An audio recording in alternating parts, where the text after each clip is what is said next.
This is the assembly that will kick off our celebration of 100 years of women voting in the state of California.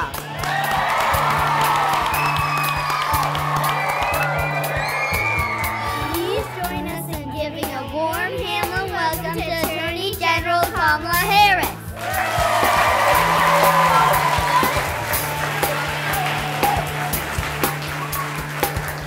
Good morning, Hamlin. How is everyone?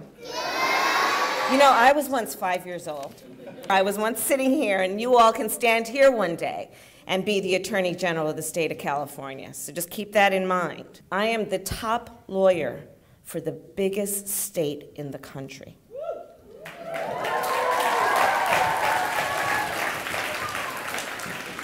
And I'm the chief law enforcement officer for the biggest state in the country.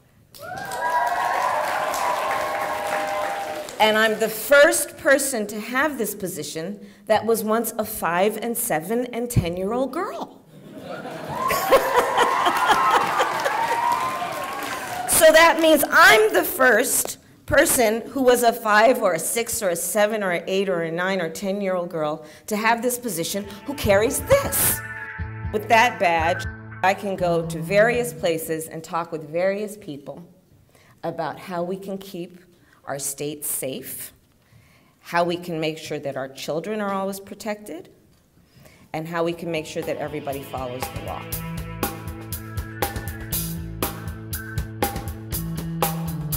How many of you have heard your parents or other adults talking about politics? Right. And how many of you enjoy those conversations?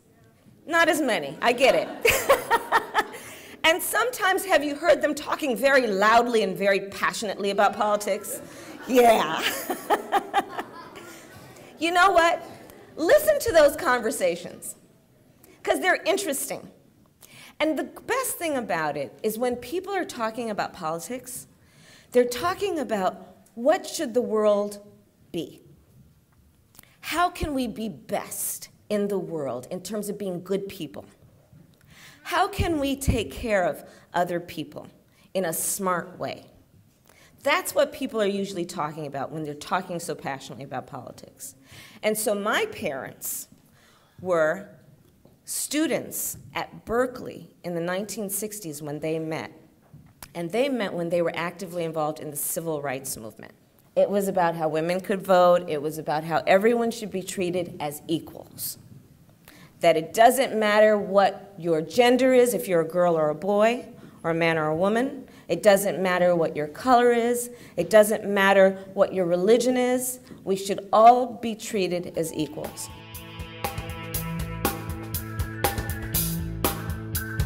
Our country was founded, was born with the belief that all people should be treated as equals.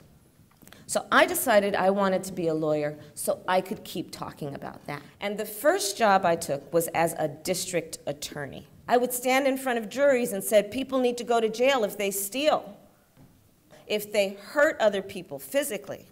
That was the job I did as district attorney. Then after many years of doing that work, I thought, well, I could be the boss of the office. And so I ran a campaign to become district attorney of San Francisco. Now, at the time, there was this man who had the job. And you know what people said to me? No one like you has had that job before.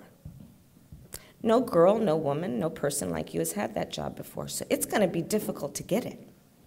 And you know, some people even said, it's going to be too hard. It's going to be too much work, so don't try. Now, should we ever listen if somebody tells us something's going to be too much work? No. No.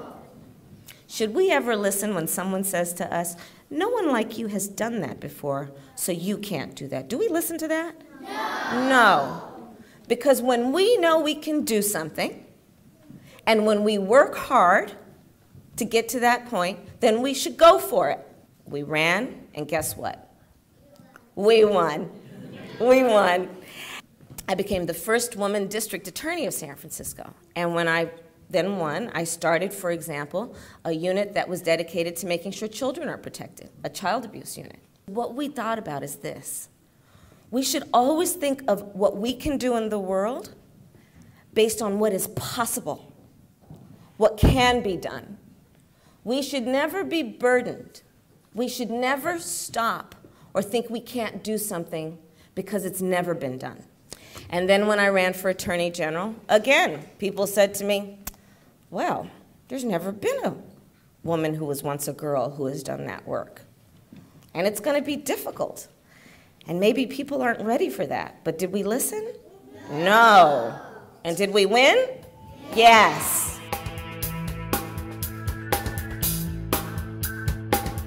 One of the parts about the work that I've done that is really, really important and I think has allowed me to be successful is this. When I was a little girl, I would think about what I enjoy. Because I knew that whatever profession I take on, you've got to enjoy doing it. Maybe I'll be an artist. How many of you enjoy art? So you can be an artist.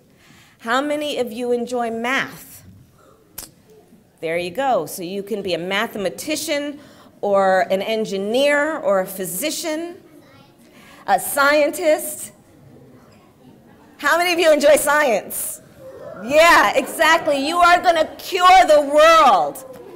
And I will suggest to you, girls who are going to be the leaders of our future, that think about what you enjoy doing and think about that as your career. Because you can do anything you want. And you will be good at it, and then you know what happens when you're really good at what you enjoy doing? You're one of the best. And what we know is that you guys are a group of girls who are young women who will become women, and you guys will be part of the leadership of our country. And the bottom line is this. Remember that we all have a lot of power at every stage of our lives. Think about how you can serve other people. Think about the fact that you can help your friends who are also 5 years old. If they're having a bad day, or if they're 6 years old and they need a little help with their reading. And when you do it, you'll make a difference. And in that way, you're a leader at every stage of your life. I'm really looking forward to all that you girls are going to do. You are the future leadership of our city and our state and our country.